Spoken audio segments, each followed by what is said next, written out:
Dneska vám chci říct jedno zjištění. Já se starám o pleť opravdu dobře. Já jsem kosmetická poradkyně. Já vím, co mám dávat na svoji pleť.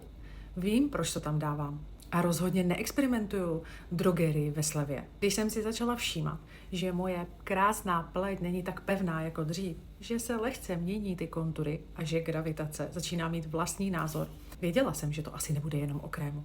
Tak jsem si začala zjišťovat víc o kolagenu. A zjistila jsem, že po 25. roce ho přirozeně začínáme ztrácet. Po 40. roce je to ještě horší. A po 45. už si tělo prostě neřekne, neboj, já to všechno opravím. Kolagen je totiž vnitřní konstrukce pleti. To, co drží tu pevnost a pružnost pokožky. A žádná, ani ta nejlepší péče zvenčí, nemůže pracovat zevnitř. Tak jsem zařadila Mary-Kay kolagen. 1 odměrka denně, bez chuti, bez cukru. Přidám to do vody, do studené vody, do smoothie a život jde dál.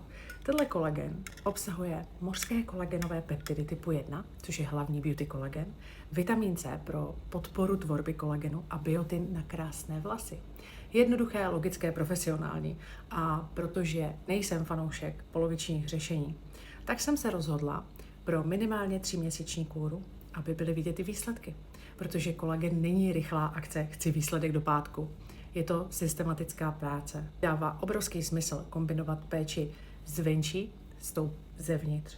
Takže pokud máš pocit, že děláš pro svou pleť maximum, ale chceš ještě další krok, mám pro tebe připravenou 3měsíční kůru a k ní krásný dárek na podporu hydratace zvenčí. Když budeš chtít víc informací, prostě a jednoduše mi napiš zprávu a já ti všechno ráda vysvětlím.